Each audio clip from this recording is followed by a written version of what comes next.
This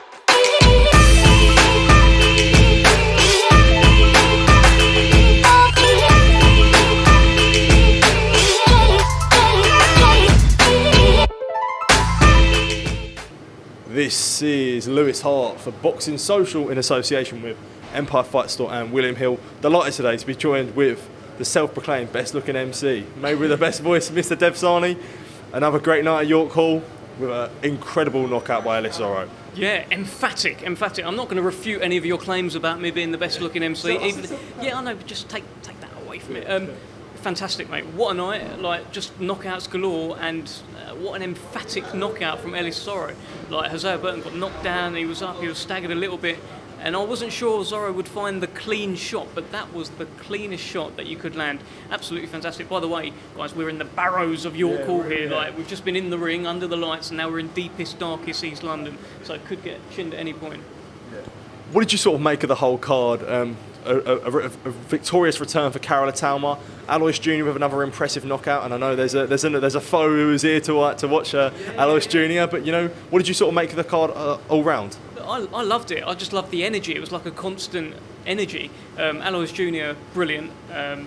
Whenever you see a one-punch knockout, absolutely fantastic. I've seen he's getting a little bit of stick for maybe celebrating too much. The kid's he's like 18, 19 years old. Relax. He's learning. So the important thing is he wins again. He knows not to celebrate like that next time. But he's an animal, right? And that's what animals do. And he made a bit of a statement tonight. Saw Tommy Fletcher calling his name.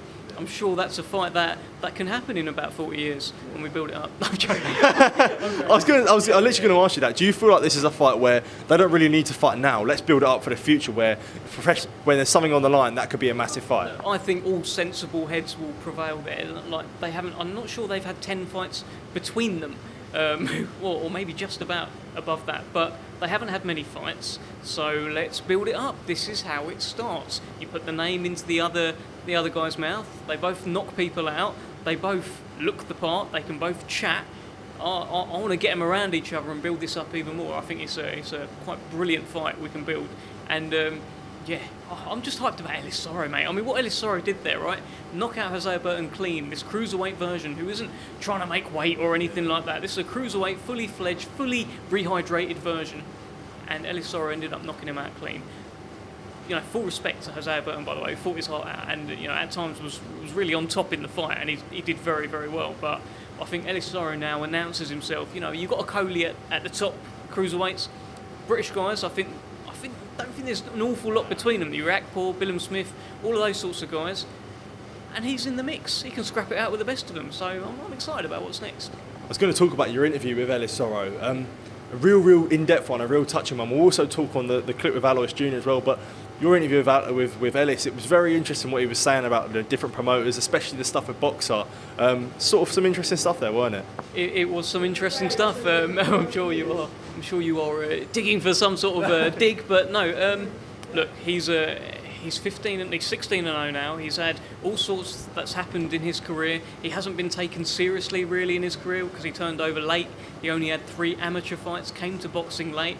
Promoters perhaps didn't know what to do with him, didn't know whether or not to invest in him. But he's over here at Queensbury now, and he's knocking people out live on BT Sports. And come and watch him do it again. He's a great guy. You saw the reception he got when I announced it. It was incredible. He's got a bit of a fan base there as well. So he's a good egg. I'm looking forward to it. Well, on the topic of promoters not sure what to do with their fighters, it's only right we talk about what happened this week. Frazer Clarke. A little bit. Frazer Clarke. Boxer decided to pull Frazer Clarke out of the purse bids with Fabio Wardley. First initial thoughts when you heard it? I know you've sort of done a few tweets on it, but what was your sort of thoughts when you first heard of the news of them pulling him out? I know both the fighters want the fight. Like they tend to, right? I half expected it. I didn't think they'd end up going to purse bid just because of the noises that had been made before. It's a shame because Frazer Clarke is going to get stick. It's inevitable he'll get stick. When he has his next fight, he's going to get stick. People are going to say, "What about this guy? Why are you fighting him?"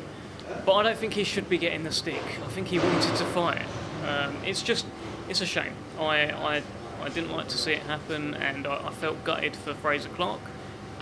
But all this storm that he's going through now, he'll come through it. You know, in a year's time, 2 years' time, he could be counting his belts saying, what was all that about? You know, it's just a footnote in history.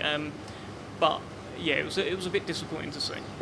I know you might look at this from a biased point of view, but did you think in the first place that Frazer Clarke was the most deserving of the British title shot? No.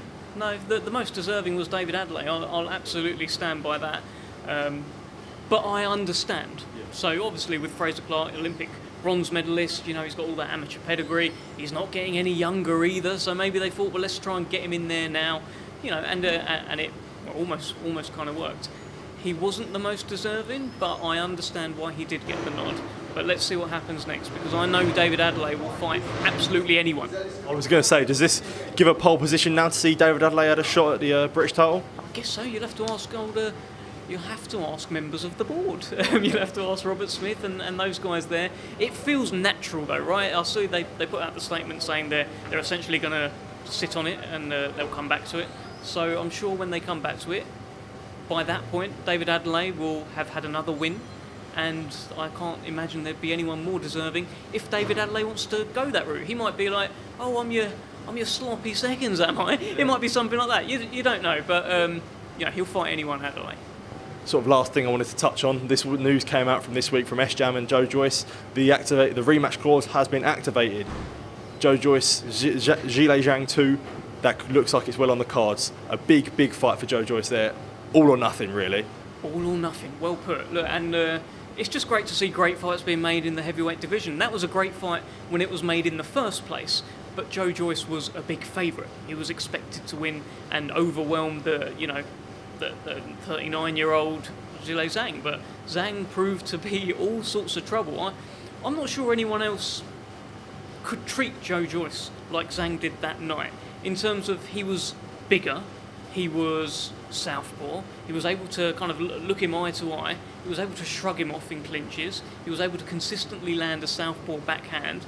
There's not many heavyweights out there that fit the mould that can do all of those things. I know there's obviously Usyk, but he wouldn't be shrugging off Joe Joyce in a clinch. Joe Joyce may well get to him. You never know. I mean, if he can deal with the southpaw thing.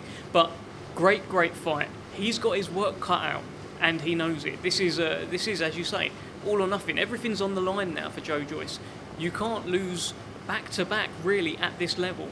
And at his age, he'd be, sent back down the queue. So a lot on the line for the juggernaut. But I'm sure with the right adjustments, he can do it. Do you feel that they might, maybe Queensbury, Joe Joyce's team, S-Jam, do you think that there could be a potential that they look back and have some regret in picking Zhang as an opponent, with him being the WBA interim, where it probably was too risky of a fight to take? Yeah, but no one was saying it really beforehand. People were saying it to sell the fight. I was saying it, like a really risky guy. But you expect Joe Joyce to win. But obviously, with the benefit of hindsight, you look at all these things. Oh, why would you pick him? He just did this against Hrgovic. He's a southpaw. Southpaws are hard to fight. With hindsight, of course, it doesn't seem great. But at the time, going into it, which is all you can look at, same as Joshua going in with Ruiz, right? No one was saying, this little fat fella's going to knock him out. No one was saying anything like that. They were like, well, obviously, yeah, that should be fine. But then, in retrospect, everyone looks back, wrong style, etc., etc. We'll see. Well, Dev, it's always a pleasure talking to you. Commentator, presenter, MC, king of Twitter. Mate, you do everything. Boxing Social regular. Dev Sahni, thank you for your time, mate, and all the best in the future. I'm sure I'll catch up with you soon. Thank you. That's not a problem, mate. Denzel Bentley there. Top man.